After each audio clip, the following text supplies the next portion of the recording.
this week's Fireside Chat with Jesse. I am joined today by Hollis Buford, CEO of Star Hill Financial. Thanks for joining me, Hollis. Hi, Jesse. How are you? I am good, thank you, and Happy New Year. Same to you. Thank you. How's the weather up in Connecticut this time of year? It's been warm and rainy, like freakishly warm, like 65 degrees in January, which is pretty crazy. So that doesn't make any sense. It's warmer there than it is out here in Arizona. That doesn't make any sense.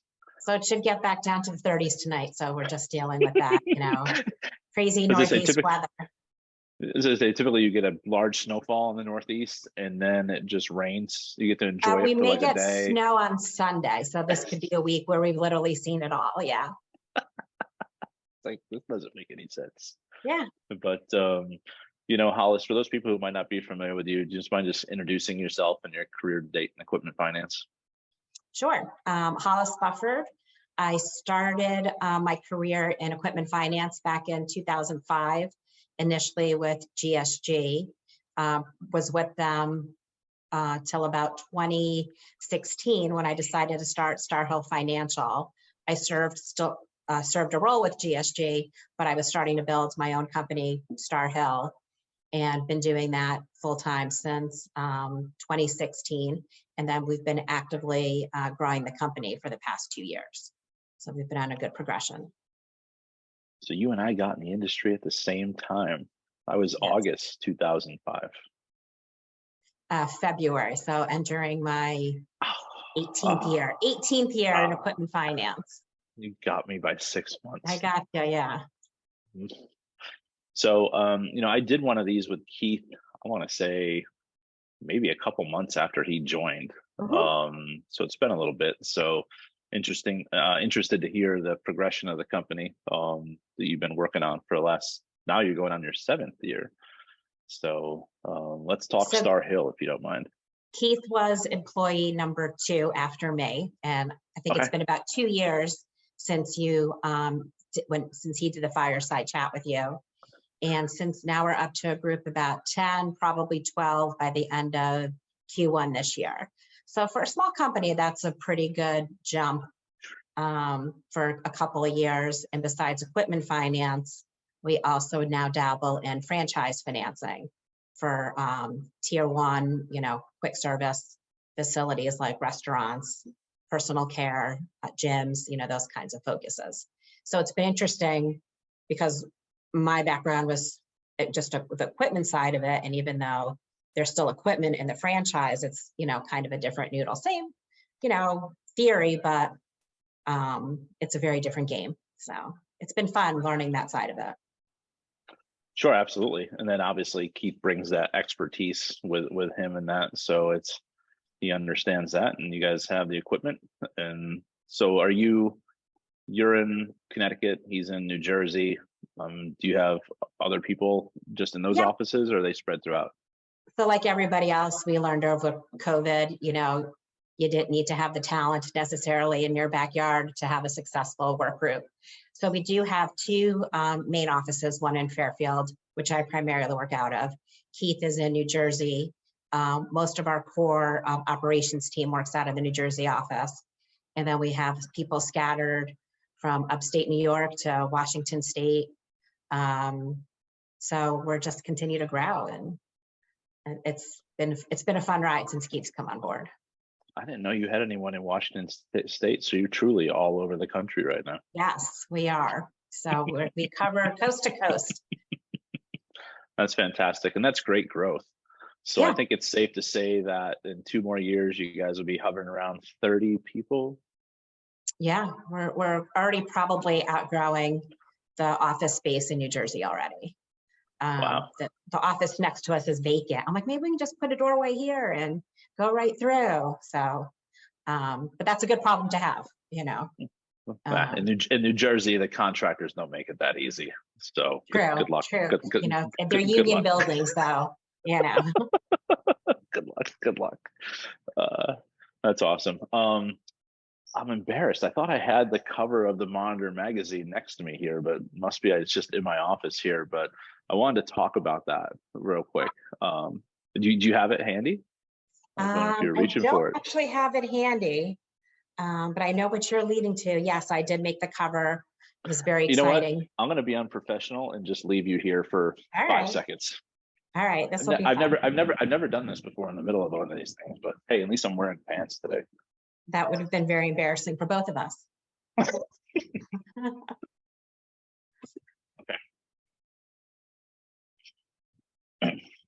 So Yep, look at that. there she is. That's fantastic. So I wanted to take a couple of minutes and just kind of talk about what it was like when you got that email from Rita, that you were selected to be, one of the top most influential women in equipment finance, Hollis. It was, initially like my gut reaction, it was very flattering. And then when you really think about it, and just to be able to be mentioned with the women of the caliber that they are, and it's so great that there are this many women in the industry. And, to read everyone else's profile, part of me is like, yeah, am I up to par, but to be part of it, recognized and part of a group like that is, flattering. And it's a privilege, to be associated with all those people in the industry. So.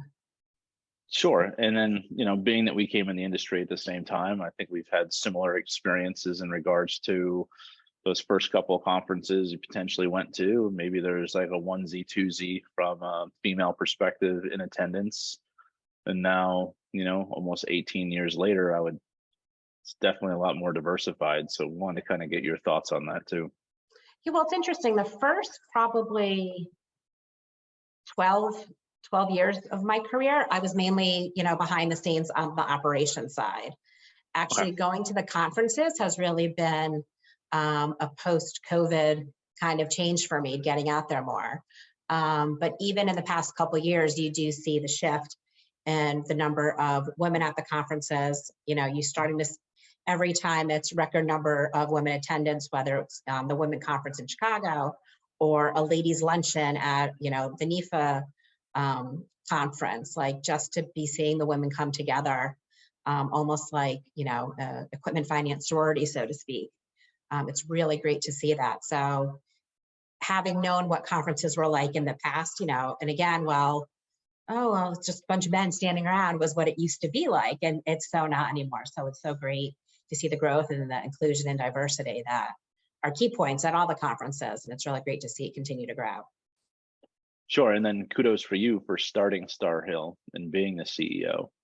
Because what's interesting is when you look at, the metrics of the majority of equipment finance companies, I want to say it's still 90% men or presidents or CEOs. So I think I have a unicorn on here today, basically, is what I'm saying. Thank you.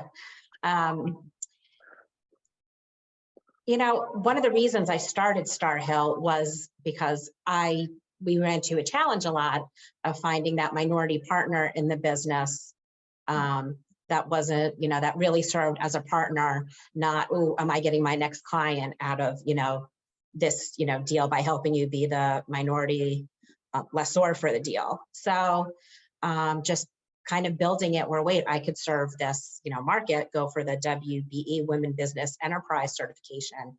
That was really my initial whole go to market with Star Hill, was to be the WBE, help you with your minority deals. Obviously now we've expanded beyond that, and it's so much more than just fulfilling, a minority checkbox. So it is really interesting for the progression of what the reason for my company was as it started and now what it's turned into. We are still heart and soul, with the WBE, and it's a big part of who we are and of our culture. But yeah, we just, we really have almost like a, clan culture. We're like a family at Star Hill. So what's good for one of us is great for all of us. And that's how we really like to grow the company. No, that's fantastic. And, I think I've had the pleasure of working with the majority of your team over the last couple of years. And, it's a good group that you guys are putting together. Yeah, because our team too, even with building the company, we're not at the point where we're bringing in young talent. Our talent's been already successfully out there in the industry in one way or another, whether it was working for a bank, working for another independent. So we really bring a high level of expertise to the table. And then as we grow, that's when we'll probably start with our emerging talent, bring in the next generation, so to speak.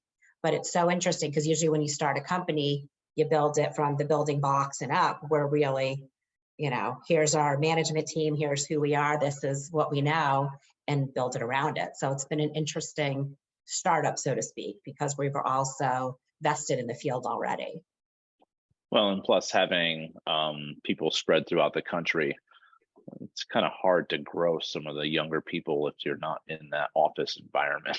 So it's so that's it's been interesting. So many people know, like, did we need to have that Manhattan, New York City presence between Connecticut and New Jersey? Anyone that knows, hopefully everyone understands the geography of the East Coast, but did we need a New York City presence to attract the young talent? And we're finding not so much. They are kind of enjoying being close to the beach or up near hiking trails and not necessarily craving that city life.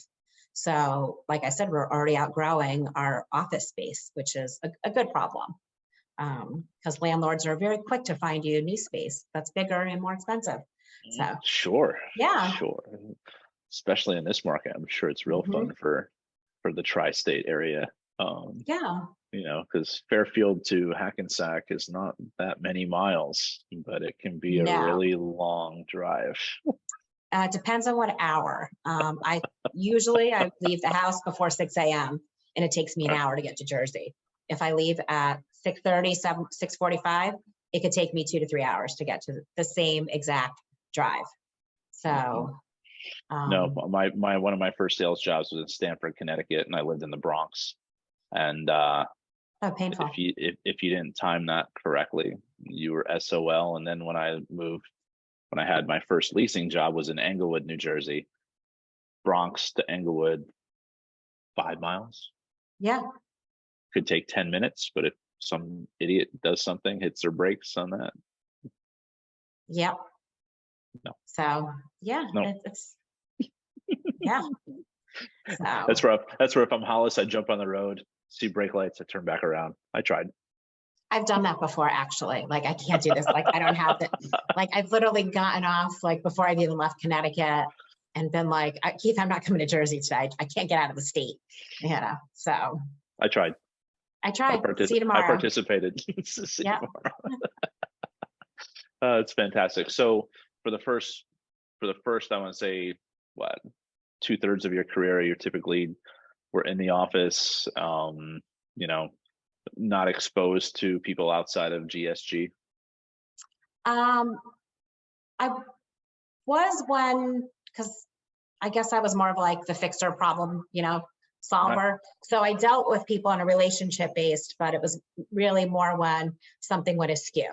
I was doing a lot with the IT, when the systems, building the systems, making sure, did we have the right technology? Was it working? Who needed what support? Working with programmers so the leasing software works correctly. Sure. So heavily with that. And also I was always heavily involved in the cash management side of things. So a lot of people I knew because I was the one that tended to pull the triggers on the wire transfers that needed to be done. And everybody likes the girl that sends you money. So so I knew mostly like on the banking side, but even at the banking side, like, even though I knew who like Keith was at the time, I probably didn't even get to like meet Keith in person, even though I was working with his team at Sterling already, till probably like 3-4 years after I was with GSJ. And then once we got to know each other, that's when I would start to joke around when he was ready. When I just started Star Hill, he was my first funding source at Sterling. And I joke around, when you're ready to leave the bank, give me a call. And he did. So that's fantastic. Yeah, because I was wondering where I was going with that was like, what's it like now being the face of a company and then traveling and getting to see some of these people face to face, going to these conferences? I mean, it's great. I mean, everybody says the same thing about conferences. They're great. It's great to learn from other people, see what's going on and with your peers in the group. But we all say too, it's exhausting. It's a different kind of work. I like it. I think I've learned so much about other people and other companies, and just to be open-minded that, just because this is how Star Hill does it, doesn't mean we're not open to, like, having colleagues who, like, well, have you thought of, like, work together?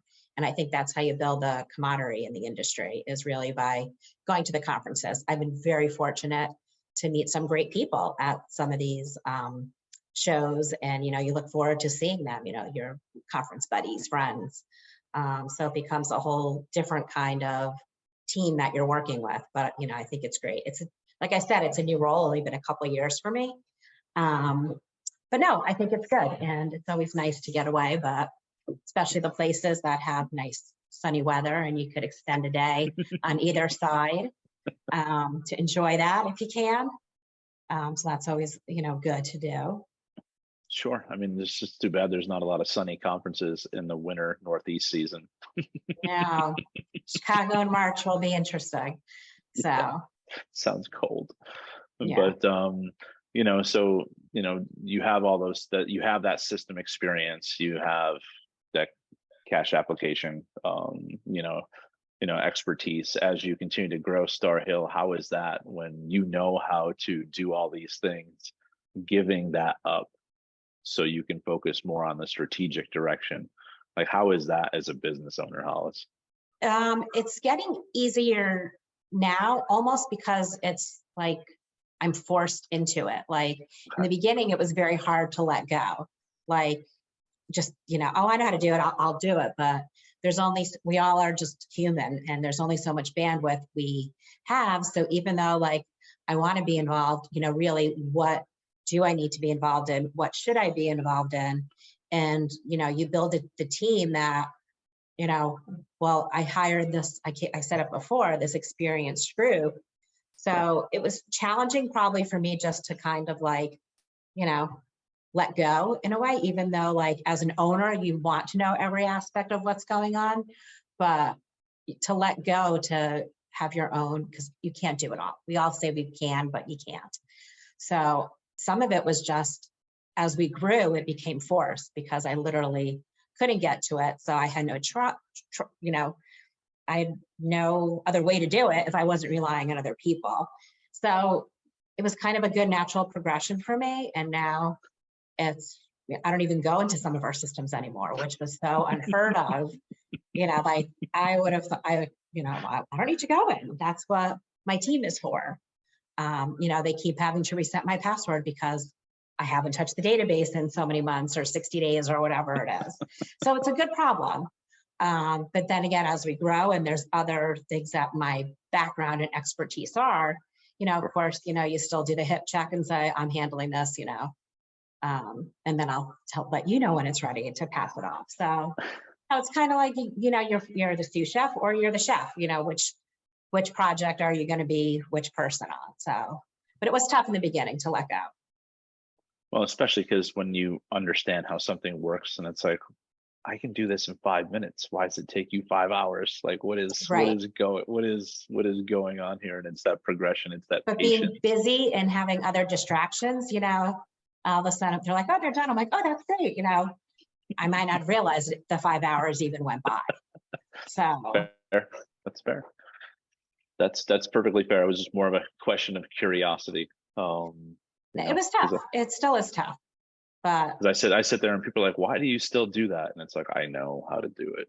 Like, it's but then again, it takes away from other stuff that I should be doing. I've always worked in small companies, so you roll up your sleeves, you do what needs to be done.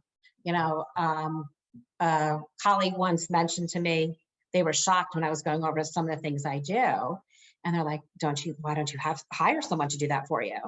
And I was like, well, it's a small company, yes, there's days I'm, facilities management, which means, yep, I was replacing rolls of toilet paper in the bathroom, making sure there's water for the water cooler, So, but again, if I can worry about that and someone else can go close a deal or go syndicate something in that time while I'm doing my facilities management role, so be it, but, there's no in a small company, I mean, there's no job that's too big or small for anybody to ever have to do.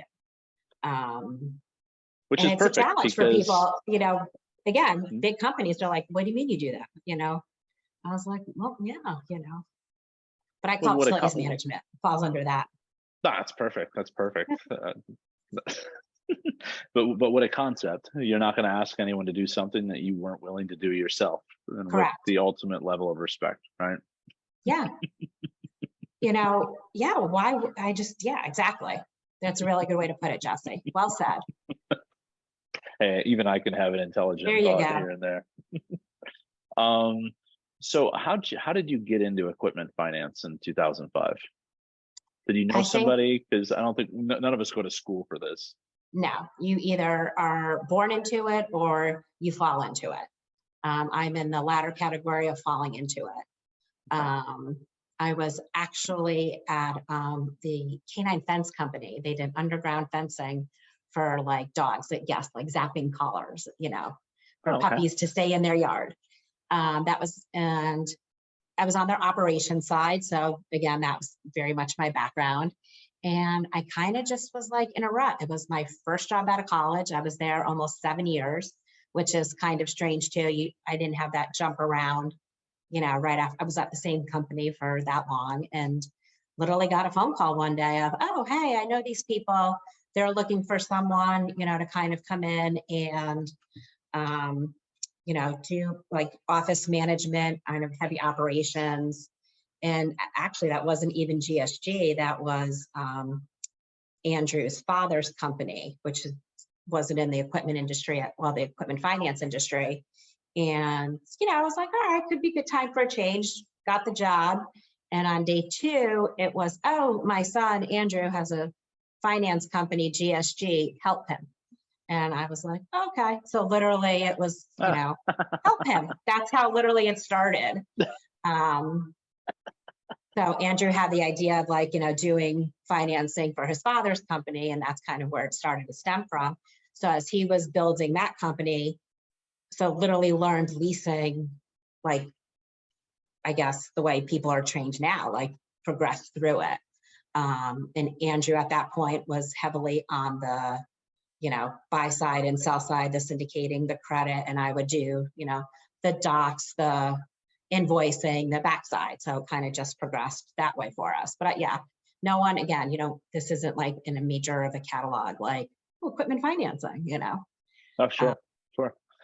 And what a good person to start with, for those people watching this and you know Andrew. I'm sure he's like really smart guy, really tactical, really strategic, but big thinker too. Yeah, he's quite the visionary. Yeah, I was very lucky to have him as my mentor in this field. Absolutely.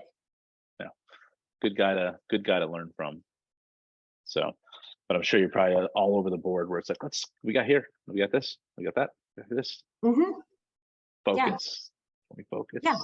Yes, that's exactly it. Yeah. Like scroll. Scroll. But now was that they were in Manhattan, right? GSG. At the time, Andrew was actually reverse commuting from Manhattan to Fairfield. And then he decided he wanted to have the New York City presence. So then I was splitting my time between Connecticut and New York.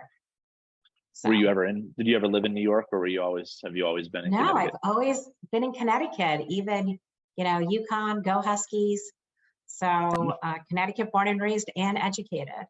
So, which is very rare too, like in this, No, so we'll have a nice retirement home somewhere. We'll figure that out. From upstate New York, went to college in West Virginia. So Big East basketball, like old Big East basketball, not the new Big East. No. And then lived in the Bronx, Yonkers, the Bronx, Hackensack, now Arizona. So yeah, you've been around. No, been within, that's 60-mile radius, most of the life. So well, that's a good thing about this industry. You have conferences that are everywhere. You get friends in the industry that are everywhere, and it just kind of gives you an excuse, and you can tell your family, and it's like, look, it's work travel. Yes. So and then you get the conference starts on Monday. Why are you leaving Friday? Travel delays. Leave me alone. That was the only flight available, That's awesome. I'm going to shift a little bit if you don't mind here. No. So, our second event that we had for Equipment Finance Cares, when we started it, Star Hill was a big sponsor of that event, and you were there.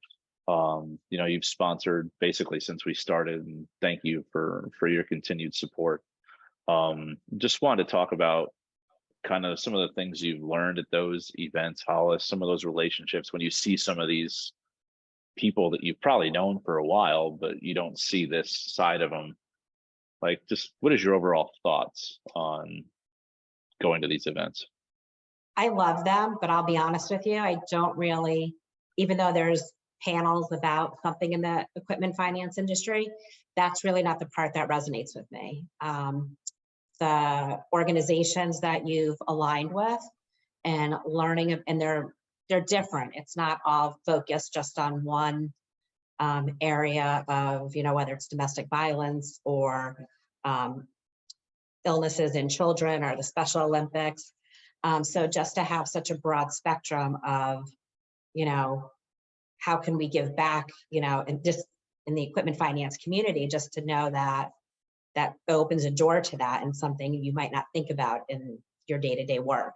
So I think it's great because it shows, like, in a sense, the human side of your peers, and not just when you hear the word equipment finance, you automatically think of making money.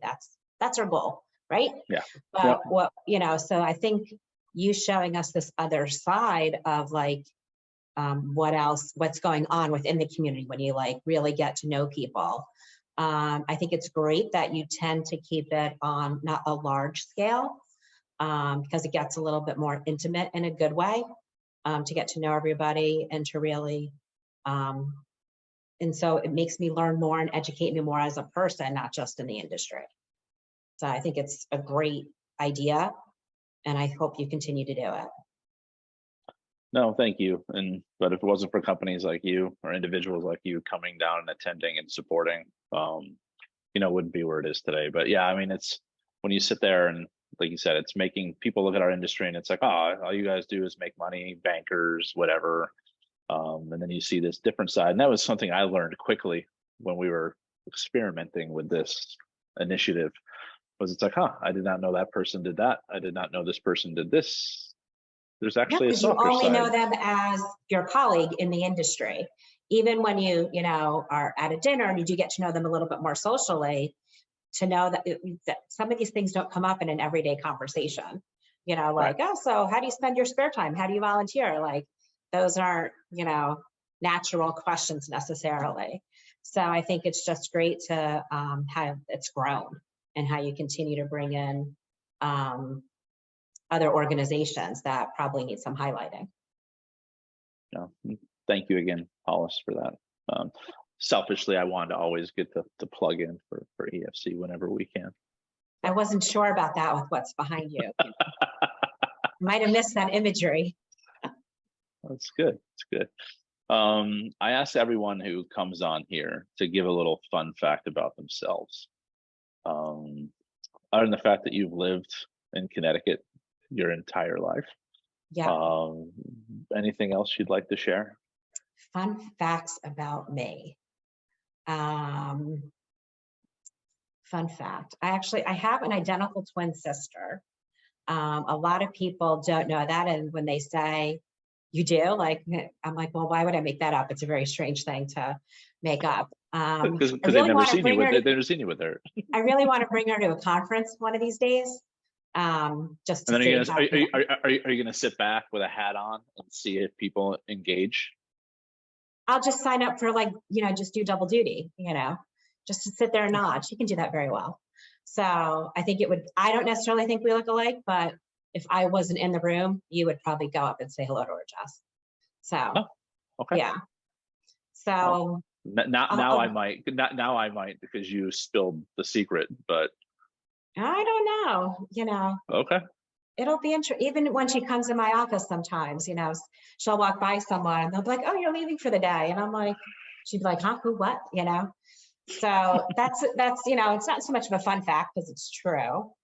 Other fun, Sure. I Was probably, was it was it was it was it fun growing up like with an identical twin? well, I don't know anything else. So people, Oh, you well, know, yeah, I don't know what it's like yeah, not to be one. touche. I can say as twins, we're pretty independent. Like we've seen other twins and we're like, oh, they're freakishly close. You know, we don't get that. We were really, you know, I guess kudos to my parents for not always like, you know, The same outfit, categorize. the same outfit twice. So they just buy the same thing twice all the Well, time. we had to do different colors. So they could tell us apart. So like who was red and who was blue, who was green, who was yellow. You know, so we're very different, you know, as people, which is great. So, but again, I don't know what it's like not to have a twin. So unless your mom didn't come over with like a marker or a Sharpie and like draw on your hand, put an H. No, my sister had a birthmark on her ankle. That was really how they told us apart. But, you know, there were times one kid would be screaming, crying, all clean. The other one would be like in a food coma, all dirty and gross because they've had the same baby twice, you know. True story. That is an absolute true story. Why is that That's crying? awesome. Well, look at, you know, then they realize one is completely clean and the other one is not. So, you know, I think people find that fascinating, especially, I mean, I think multiple births are more common now than people our age, you know, because they didn't have the technology that they do now to help that process along. Let's see. I probably read the New York Post every day. That's a fun fact to know about me. Not so much a fun fact, but interesting fact. I'm kind of afraid of koi ponds with those big goldfish, freak me out. And I've always wanted to take flying lessons, but I haven't done that yet. That's on the bucket list to do. Interesting. The koi pond is interesting. We may have one here, so I might have to see this fear and what. So what is it? Is it the fact that they jump out of the water and get on rocks to eat, or is it? It's they're big and ugly, and when there's so many of them, it's frightening. And to like you see their little pucker mouths, and there's nothing. They're not pretty fish, so there's just, you know, and there's so many, and it's a shallow space, and yeah. Just, you know, no koi ponds, please. Okay, interesting. I put my feet in there. Do they like nibble? Like, you know, like you see the people that go for like those weird fish pedicures? Yeah, I mean, there's those little minnow fish. Yeah, those will come in and they take the dead skin. They take the dead skin off your feet. It's supposed to be therapeutic. That's gross. My feet are gross. I don't like feet. Not a feet person, so they don't want anything. That's not therapeutic. That would put me in therapy. Like fish eating my feet would have the opposite effect on me. It would do the opposite with me. Note taken. Okay, so fantastic. Yeah. All right. Well, those are definitely engaging and entertaining. Yeah. Now you I know. word it that way. What are some interesting facts, not necessarily fun facts?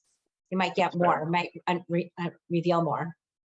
But then again, you've been going to these conferences for 7 years. There's probably some stuff where it's like, never mind. Yeah, like, you know, got too far, you know, unwind the words. You know. Edit. So I guess my last question I have for you is, number one, congratulations on, the success you guys have had, Thank you. With Star Hill. At the end of the day, for those people that haven't had the opportunity to do business with you and meet your team, why should they do business with Star Hill? Because of probably what we stand for. I've said this repeatedly. People want to work with people that they know and that they like. We have a very strong, core values of being ethical, we're intelligent, we're smart, we're experienced. Probably our experience is probably our biggest, go-to-market right now after the WBE, because to have that the areas of expertise we have and have brought in together, like we're not just the strategic people. We're not just the ops people that, oh, hey, we're an ops team, let's go sell our services. We can really hit every part of what needs to be part of an equipment finance deal, from starting point to application to renewal to, returning the equipment, all that stuff. So to have a company this size, to have that level of experience across the board and not have that a blind side.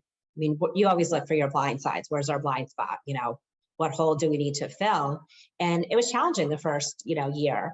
And as we realized, let's plug in the holes, we're much more of a tighter ship. Like we don't have this sinking hole that we're trying to put our hands over to cover that water hole, So Sure. we're solid and we're growing. And to see that in this economy is probably a unique thing, that we continue to grow and bring in the expertise. And because when you have that, you're not just like building the plane as you're flying it. The plane's in motion, the crew is there. So. No, that's perfect. And that's a good analogy. And, I'm excited to see, seen where it's been going over the last couple of years, and excited to see where it's going to be going in the future. Me too. So you're like, yeah, me too. Yeah. I'm excited too. Well, I appreciate your time today, Hollis. Look forward to seeing you probably in Chicago coming up here in a couple months. So appreciate your time, and we'll be talking soon. Thank you. Thank you.